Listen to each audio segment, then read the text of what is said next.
Before we start, just a quick reminder to hit that subscribe button. Only 2% are subscribed. At 1,000 subscribers, I'll be posting a special video. Ava slid the tablet across the table and watched me. I am Riley, 28 now, and still stuck on that push. On the screen, her bridesmaids lineup stared back like an ad. She tapped the center and told me this was the new me. At first I thought it was a joke and smiled. The woman in the mock-up had soft hair and bare skin. No ink on her arms, no hardware in her face, nothing sharp.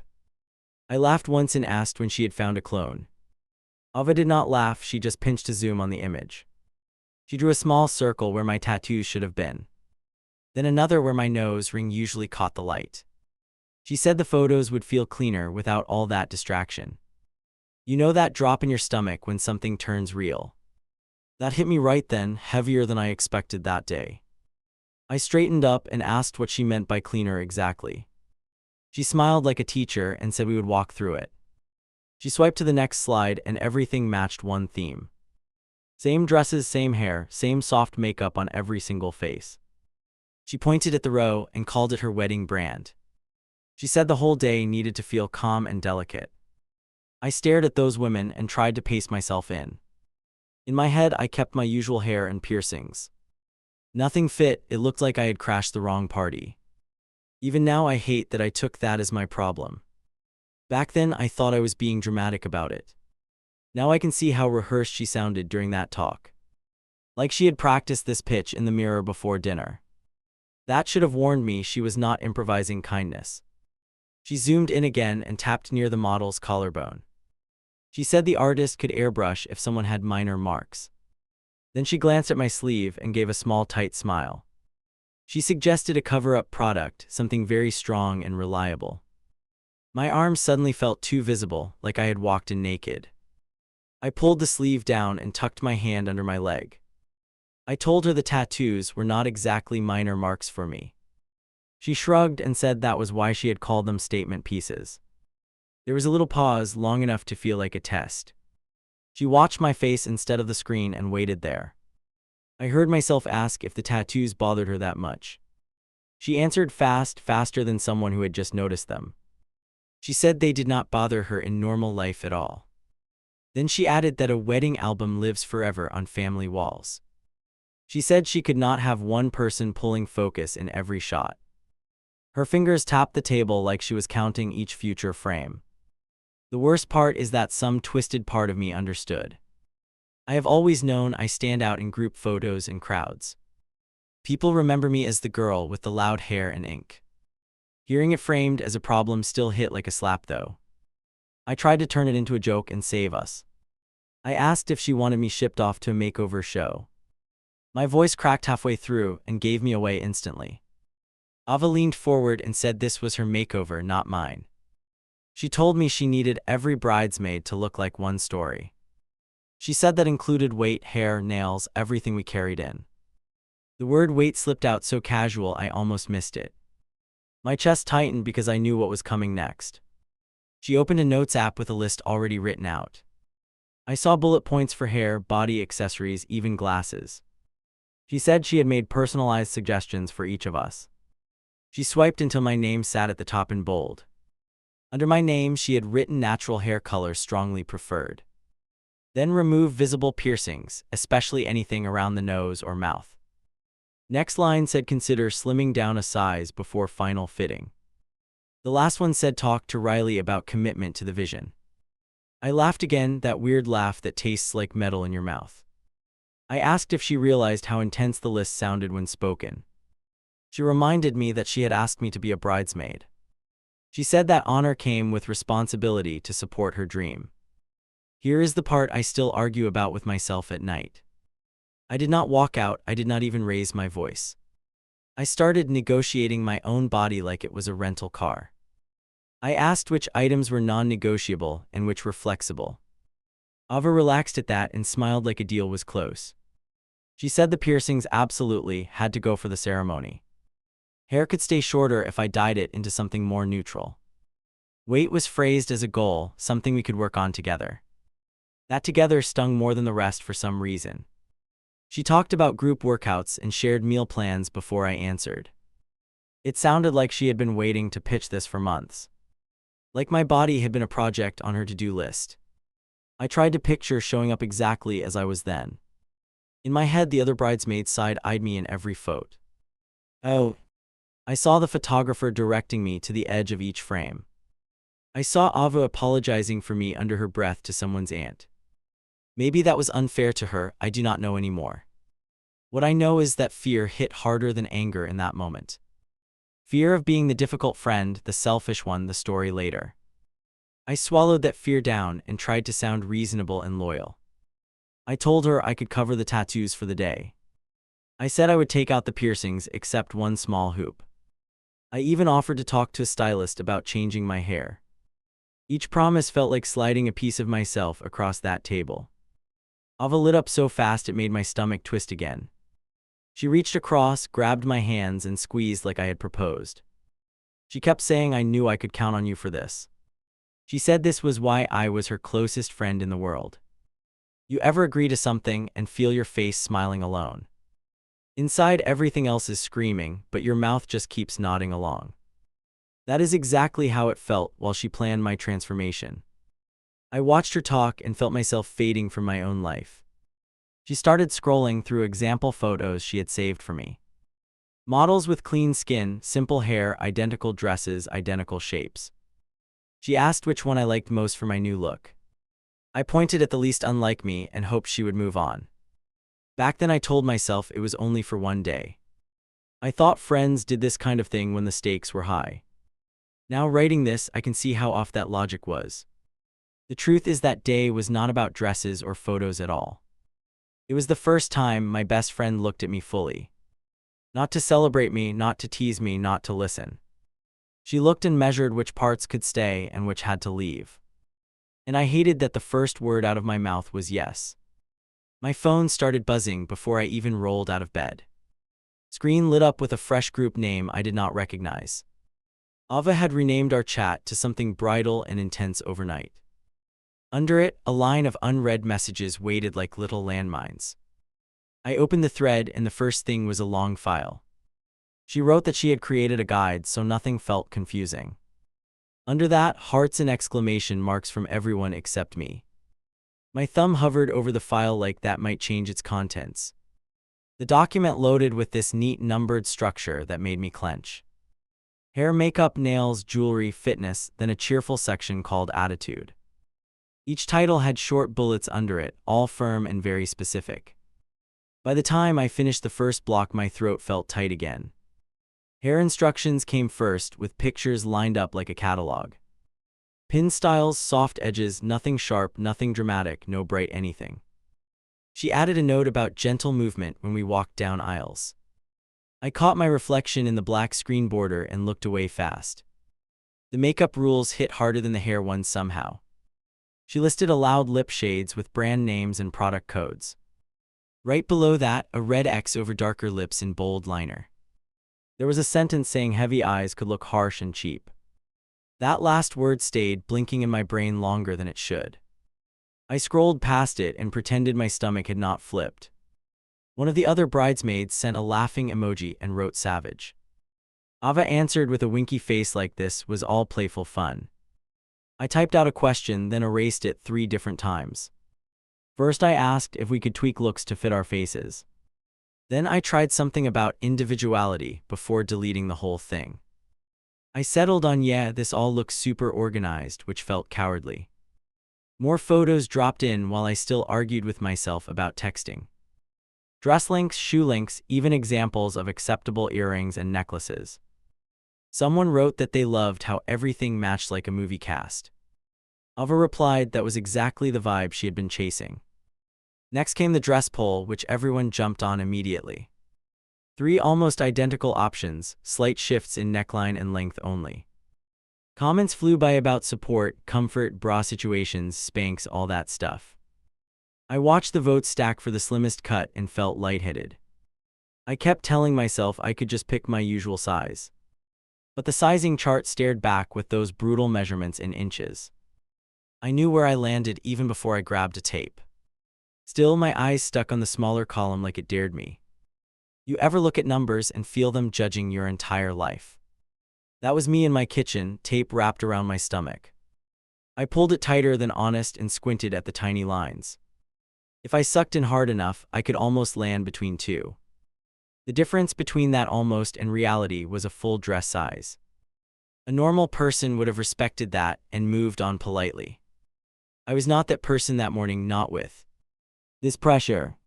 I clicked the smaller option and told myself I needed motivation. Right after I placed the order, Ava's direct message popped up. She wrote that she was so excited to see my transformation. Then she asked if I had thought about nutrition and training yet.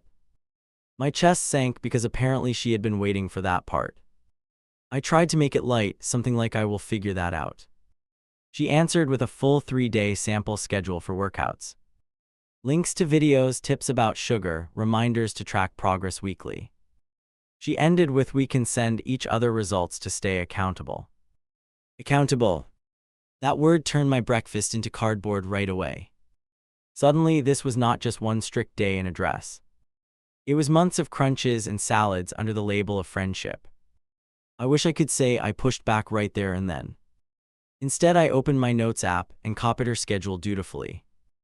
I told her it all looked solid and I appreciated the help. She replied with a string of hearts and wrote, "I knew you would understand." The first workout started that night because I felt already behind. I dragged a mat onto the floor and pulled up her link. Halfway through the routine, sweat dripped into my eyes and everything burned. I kept going because quitting after 10 minutes felt like proof she was right. My body ached in bed and my mind would not shut down. I counted months until the wedding and imagined weekly weigh-ins. No one had asked for those yet, but I felt them coming. I fell asleep picturing Ava's proud smile if I actually shrank. Days slid into a pattern that revolved around that tight little dress. Workouts, checking labels, guzzling water, then obsessively refreshing shipment tracking. Our chat filled with updates from the others, hair appointments, tan bookings. Every time someone mentioned a change, Ava reacted like a coach during playoffs. One afternoon, she dropped a screenshot of our group side by side.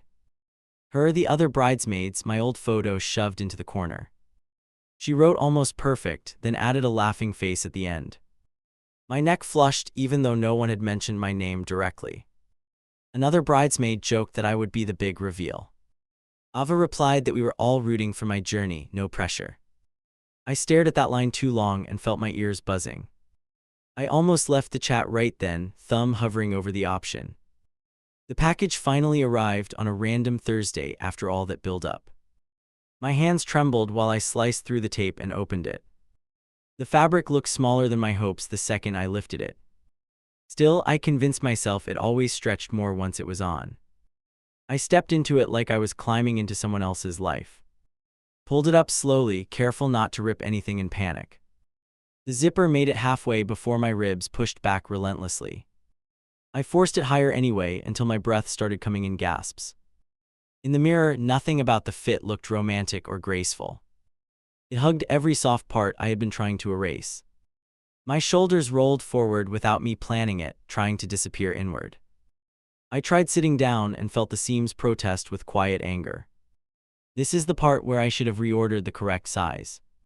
Instead, I told myself I still had weeks to fix the problem. I peeled the thing off and sat on the floor dizzy. The dress lay crumpled next to me like evidence I refused to read. My phone rang right then with a video call from Ava. For a second, I thought about letting it go to voicemail. Then guilt shoved me into answering with my camera carefully angled. She greeted me with a huge grin and asked to see the dress. I told her I had just tried it on and it was fine. My voice came out a little too bright even to my ears. She clapped and begged for a quick look, just a tiny peek. My stomach dropped, but I lifted the dress and held it in front. I pressed it against my torso instead of actually wearing it. Stepped back far enough that she could not see much detail. She squealed anyway and called it perfect, absolutely perfect, like she expected. She told me I was killing it and she was so proud. Those words hit like a strange reward after weeks of quiet panic.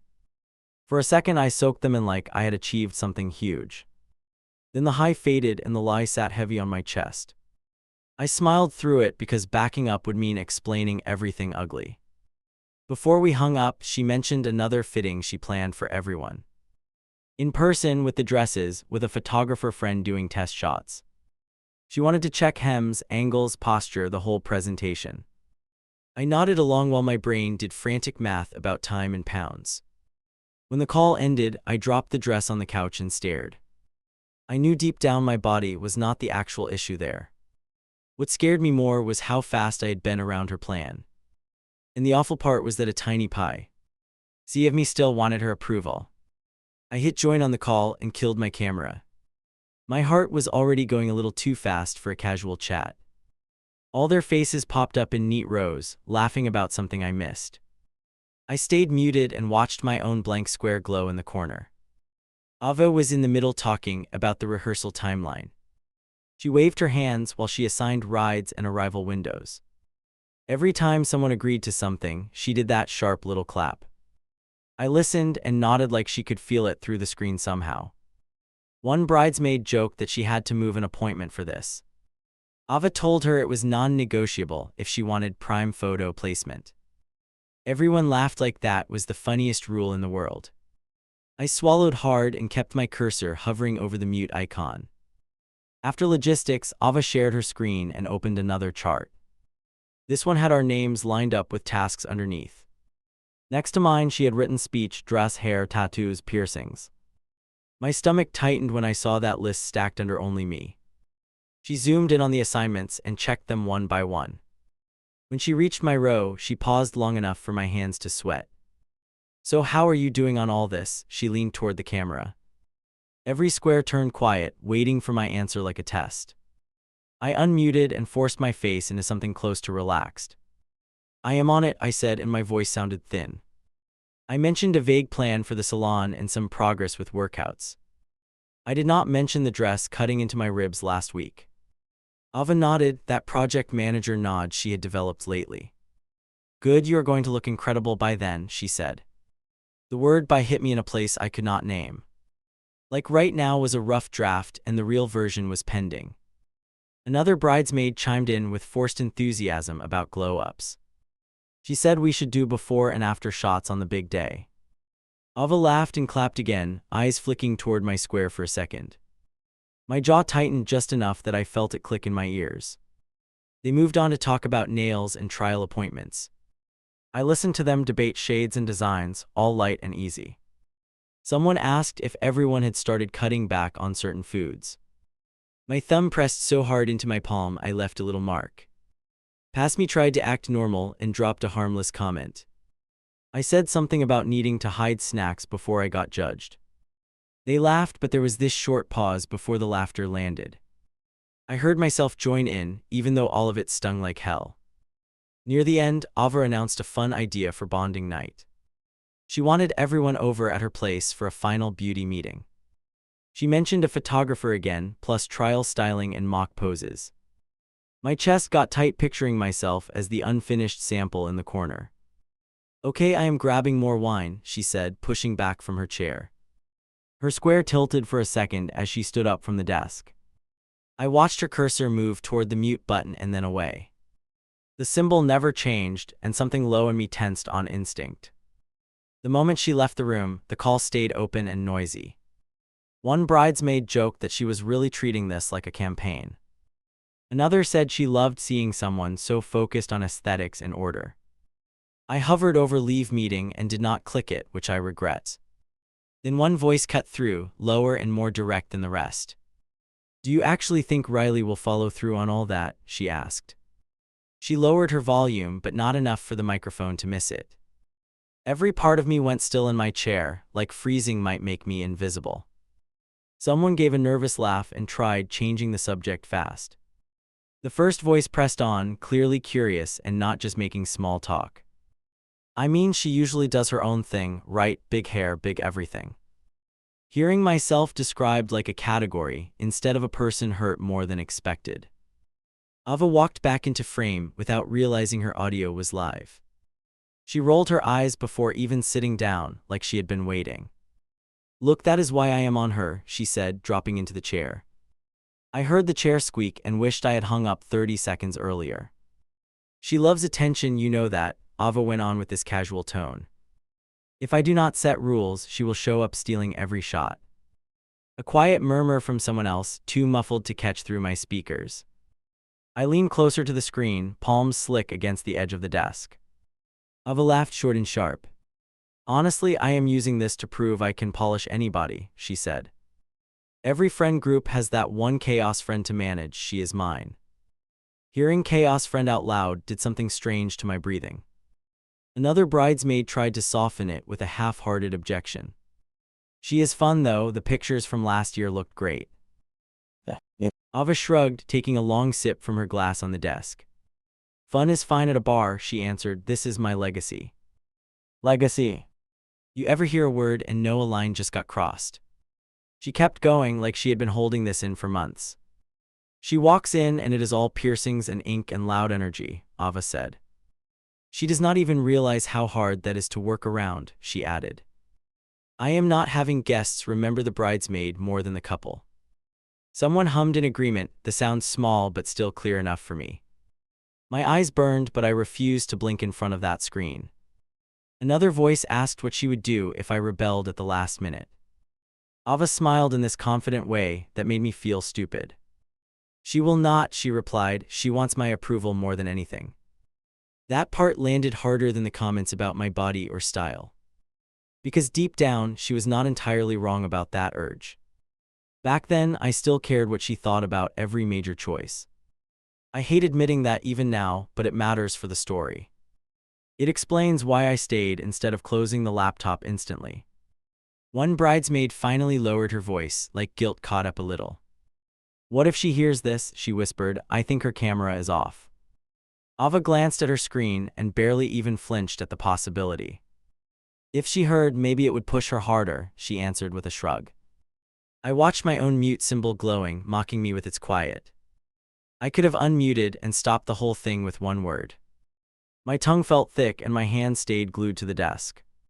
It is wild how silence can feel louder than anything spoken. The conversation shifted to seating charts like nothing explosive had happened. They talked about who might sit where and which relatives would complain. No one mentioned my name again, as if they had done housekeeping.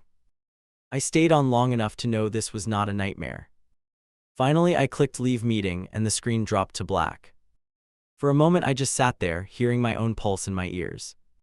My hands were still curved like they clutched the edges of that desk. I remember thinking, so this is how she talks when I am not in the room. My phone lit up a minute later with a new notification. Ava had sent the playlist for the reception to the group chat. Under it, she tagged me with a line about adding something edgy. I actually laughed once, this broken little sound that did not feel like me.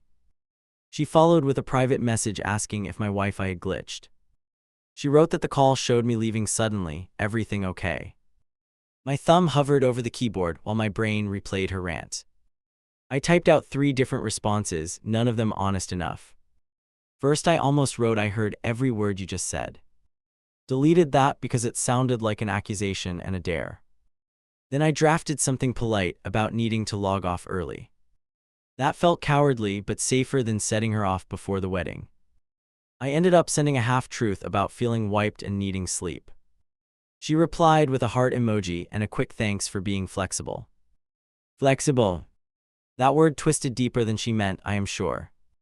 Right after that, she sent a voice note talking about centerpiece ideas. I watched it load and did not press play for a long minute. When I finally listened, she sounded bubbly and totally unfazed. Like the other version of her from 5 minutes earlier did not exist. I wish I could say I confronted her that night and drew a line. Instead, I put my phone face down and paced my room. I kept hearing her call me a project, a challenge, a thing to handle. Every lap around the room made that label feel more permanent. At some point, I sank onto the edge of my bed, exhausted. I told myself I was overreacting, that people vent about friends. Then another thought slid in, quieter but sharper than the rest. If this is what she says now, what happens when I actually show up? The zipper jammed halfway up my back and Ava hissed. Hold still, she muttered, fingers digging into the fabric near my spine. I braced against the fitting room wall and tried not to breathe. Every tiny inhale felt like it might shred the dress open. She gave one hard tug and the zipper finally lurched to the top. The bodice clamped around my ribs like a belt 3 holes too tight. My vision actually blurred for a second from the pressure across my chest. "Okay, step out," she said, already backing up to inspect the result. I walked out of the changing area in small, careful steps. The hem dragged against the floor because I could not bend properly. Ava circled me with her arms folded, head tilted like a stylist. Her gaze moved from shoulders to waist to neckline, never to my eyes. "Turn," she said, flicking her fingers in a quick, impatient motion. I rotated slowly, afraid any sudden move would pop a seam somewhere. She pressed my shoulders back with both hands until they almost ached. "Better posture," she murmured. "You need to look longer in the photos." She reached for my chin and lifted it slightly, examining my jawline. "Keep your head like this," she added, "no slouching, no weird angles." I stared at my reflection and barely recognized the stiff stranger there. It felt less like a fitting and more like a dress rehearsal for someone else. Ava snapped her fingers and waved toward my arms. "Relax those, not too close to your sides, it widens everything," she said. She nudged my elbows outward, then in again like she was fine-tuning equipment. My muscles started trembling from holding the awkward pose she wanted. "This is why we do a final check," she said, stepping back again. "By the wedding day this will feel natural," she sounded totally sure. I knew there was no universe where this strangling fabric felt natural. Still, I nodded like I was grateful for the coaching and guidance. She squinted at my face and something in her expression sharpened. "You brought your contacts right," her voice picked up a firm edge. I blinked behind my frames, caught off guard by the sudden shift. "No," I answered, "I told you my eyes do not handle them well." She groaned under her breath and pinched the bridge of her nose. "Glasses bounce glare straight into the camera," she said, pacing once. "And they change the whole aesthetic of the bridal party in close shots." She turned my face toward the overhead fixtures like she was proving a point. I could feel my pulse pounding where the frames touched my skin. "My eyes swell up when I wear lenses, you remember that," I said. "I get headaches, they dry out, it is a whole mess every time." I heard my own voice rushing now because I already knew her answer. She waved off my explanation with a small, impatient laugh. "Just for one weekend," she replied, "people power through small discomfort. We are not asking you to run a marathon, just look consistent." That word consistent tasted as bad as the others she had used lately. I stared at her and tried again, slower this time. "If I get an infection, I cannot exactly smile through it," I said. "And I will be in your pictures with swollen eyes and red skin." That was the first time I used her photo fear against her. She paused, weighing it, then shrugged like the risk bored her. "Fine, talk to your eye doctor or whatever, find a brand that works," she said. "But please do not make me crop around your glasses in every frame." That line landed like I was an editing problem instead of a friend. Before I could answer, she reached for a small makeup bag on the chair. "Here, we can at least perfect this part." She uncapped a tube briskly. Open, she held up a pale lipstick I had never seen on my mouth. My lips parted automatically, like they belonged to someone more cooperative. The lipstick dragged across my skin, smooth and unfamiliar. She blotted once, studying the effect like she was retouching a painting. "See, this softens everything," she said, stepping aside so I could look. The reflection that stared back felt quiet and washed out and not me. I tried to smile, and it looked like it belonged to an office badge. Ava leaned closer and dabbed the edges with her thumb. "This is the shade you are wearing, do not improvise," she warned lightly. "Anything brighter will wreck the harmony we worked for." That we hit me in a fresh spot because I had not chosen any of this. I opened my mouth to argue and shut it again almost immediately. Instead, I asked, "What if I feel better in something a bit stronger?" I did not say the word bolder, I already knew she hated that idea. She met my eyes in the mirror finally. "You will feel good because the whole picture looks incredible," she said. "Trust the vision, okay? I promise you will thank me later." Her hand rested on my shoulder for a second, warm and very controlling. Then she noticed the faint ink creeping above the neckline. A sliver of a design, barely visible where the fabric dipped. Her fingers went straight to it, pressing like she could erase it by touch. "No, that cannot show," she muttered, rummaging through the bag again. She pulled out a heavy coverage product and started patting it on, layer after layer, until my skin felt thick and wrong under her hand. "Lift your chin," she said, making sure she reached every corner. I smelled the product and thought about it sitting there for hours. "You are going to have to use a lot of this," she added. "Apply it everywhere the dress does not cover, do not miss a spot." I glanced down at my arms, at the designs she wanted hidden completely. For a second I pictured them smeared under all that stuff, suffocating. I swallowed and asked the question that had been building since the call. "Is it really that bad if a bit shows?" I asked, voice low. "People know I have them, it is not like it is a surprise." My fingers dug into tea. He sighed, seams needing something solid to hold. Ava exhaled slowly and looked at me like I was being dense. "You are stunning, but those pull the eye in every direction," she said. "I need the focus on the vows, not on your artwork." She smoothed the last patch of makeup and wiped her fingers clean. The words were technically a compliment, I guess. They did not feel like one while I stood there half numb. I heard myself ask, "Are you embarrassed by how I normally look?" The room went very quiet after that, even the air felt heavier. Her head snapped up, surprised I had gone straight there. "What, no," she answered quickly, waving her hand. "You know I adore you, you're just a lot sometimes." She laughed once, like that would soften the sting in that phrase. I tugged at the tight neckline, trying to create any space. "A lot how?" I asked, because I wanted her to say it clearly. She hesitated, eyes sliding back to the mirror instead of my face. "In certain settings you draw attention before anyone else," she said. "That works at parties," she continued, fussing with a tiny wrinkle. "But this day is about me and my partner, not about the bridesmaids." There it was again, that quiet accusation under all her planning. I watched her reflection and finally noticed she looked a little scared too. I pushed once more because I needed something blunt, not coded. "So if I showed up with my usual hair and piercings?" I asked. "No cover on my ink, normal glasses, my own makeup. Would you feel weird standing next to me?" She stopped moving and studied my reflection like it was a problem. Her fingers curled around the back of my chair, knuckles pale and tense. "For the ceremony, yeah, I would," she said, dropping her eyes. "I just want everything to look composed and balanced. Is that horrible?" There was my answer, laid out in plain language at last. It knocked the breath out of me more than the dress ever had. I nodded slowly because I did not trust what might come out. Silence stretched between us, tight as the fabric on my ribs. Her phone buzzed on the counter and she grabbed it instantly. Group notifications flashed across the screen, pulling her attention away. She smiled at whatever she read and her entire mood shifted. "Okay, the others are almost here, we can do group photos," she said. She swiped open her camera app and checked angles for the best frame. "Loosen up your face," she added without looking, "you are doing that stiff thing." I forced my jaw to unclench and lifted my chin back into position. Inside, something small and important had already started to detach. She snapped a few trial shots, checking each one like a director.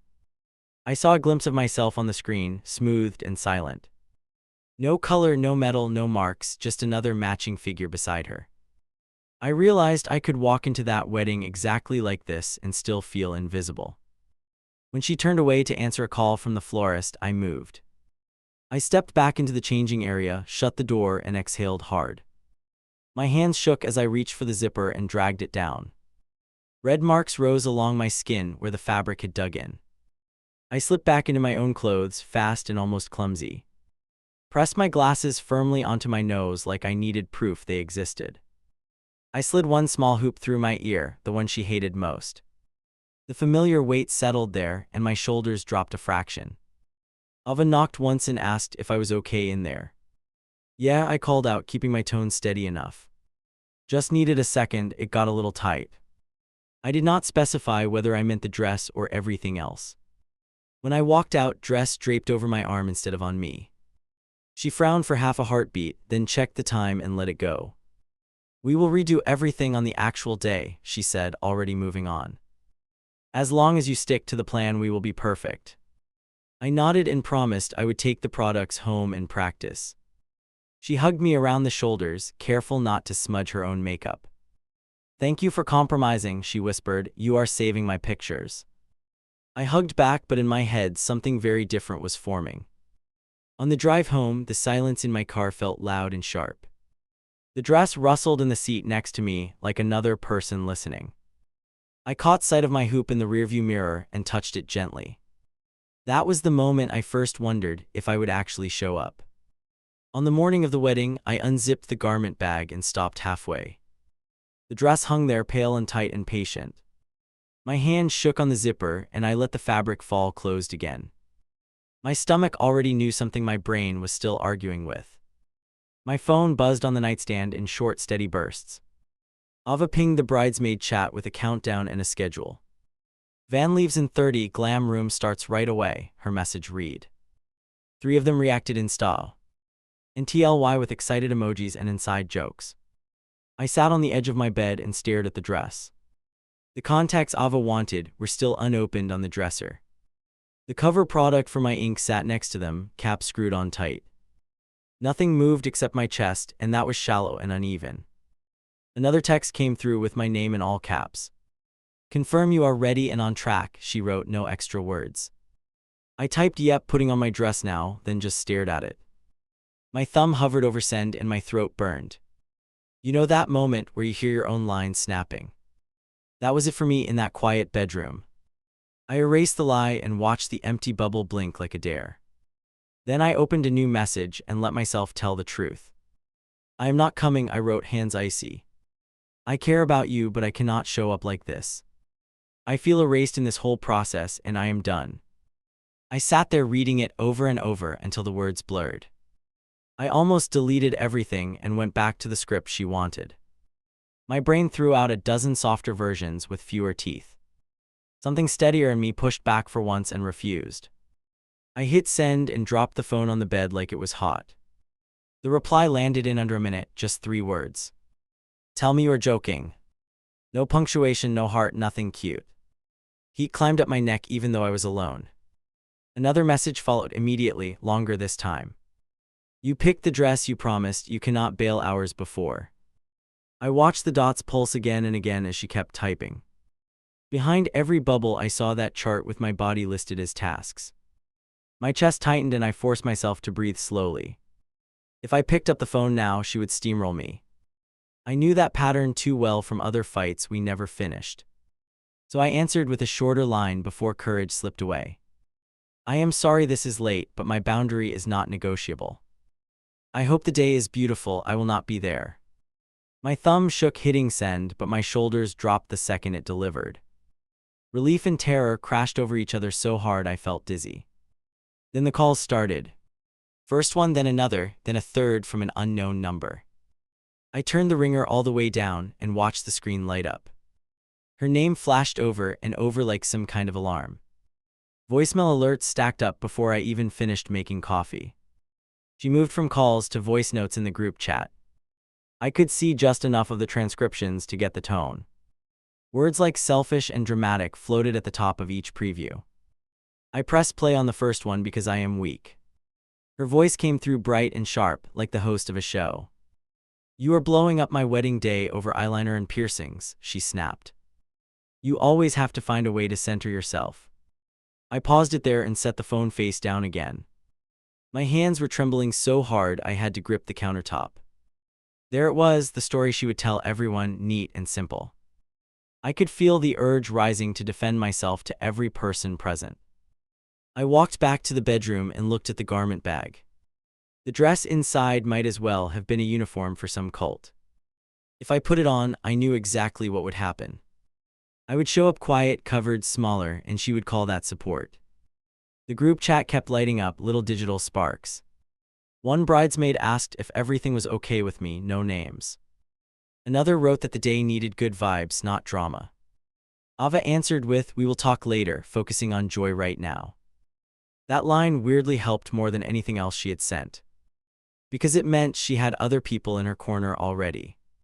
I did not have to carry her whole emotional storm on my own anymore. She had an audience, a full room, an entire script without me. I muted the thread and opened the camera on my phone. For the first time in weeks, I looked straight at myself, really looked. Hair still defiant, jewelry back where I liked it, ink uncoverable. I waited to feel guilty and only felt tired and strangely grounded. Time dragged and jumped in odd pockets after that choice. Part of me expected her to show up at my door. Instead, silence settled in once the ceremony time rolled around. It was like the world kept turning without checking if I joined. Hours later, curiosity finally won against self-preservation. I opened a social app and typed her name in the search bar. Her profile sat right at the top with a news story circle. My thumb hovered for a second, then I tapped it. The first clip was her walking down the aisle, polished and glowing. Every detail matched the vision board she had thrown at me months ago. Soft hair, delicate styling, everything coordinated down to the smallest gesture. The bridesmaids followed behind her in a row, mirrors of that same plan. I counted them automatically, even though I already knew the number. 4 in match I. And G dresses, not 3. The last one, the new one, stood roughly my height and build. Her arms were bare, no ink, nothing sharp, nothing that drew the eye.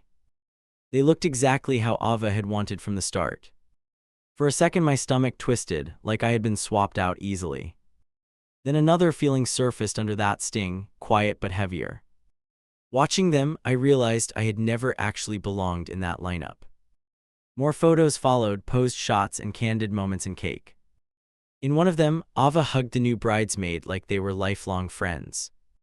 The caption thanked her girls for committing fully to the aesthetic. I stared at that word committing and heard every rule all over again. A fresh message popped up from Ava while I scrolled. This time it was not a voice note, just a block of text. I cannot believe you did this to me today, it started. You humiliated me in front of everyone by vanishing at the last minute. She went on about vendors, timelines, and how hard she had worked. She wrote that she had to scramble to find someone to fill my space. She said people asked where I was and she had to cover for me. The last sentence read, "You showed your true colors and I will not forget that." I stared at that line for a long time, longer than I should have. The old version of me wanted to answer point by point. Explain the dress, the call, the fitting, each cut stacked on top. Prove that I had not just woken up mean and careless. I opened a reply window and the words poured out. I told her I heard everything that night when she forgot to mute. I described how it felt to be treated like a problem to fix. I reminded her none of this was about eyeliner or shoes. The message kept growing, angry and raw and completely honest. I admitted that I had played along because I wanted her approval. I confessed that I shrank myself on purpose and hated every second. Reading it back felt like cracking my own chest open. Then I did something that still surprises me when I think about it. I deleted the entire wall of text in one long swipe. All that remained in the bubble was a single short line. I am done being small to make you comfortable. I added one more sentence and forced my finger to hit send. I hope your marriage is kind to you in ways you were not to me. No insults, no list of evidence, just that. It left my screen and I felt something unclench in my spine. Her answer came fast and sharp. "Wow, you are unbelievable," she wrote. "You walked out on me and still want to play the victim." Then nothing for a while, just the echo of that accusation. I blocked her number before she could type anything else. Not in a dramatic slam the door kind of way. More like putting down a heavy bag I had carried too far. The silence afterward felt strange and huge and honest. Looking back, skipping that wedding cost me more than a party. I lost the person who once knew every stupid detail about my life. I also walked away from someone who thought I needed to be redesigned. Both of those truths sit side by side when I tell this. If you want a tidy moral, I do not really have one. I am not proud of waiting until the last morning to pull out. I am not proud of how long I stayed quiet while she chipped away at me. But I am proud of the moment I finally chose my own face over her photos.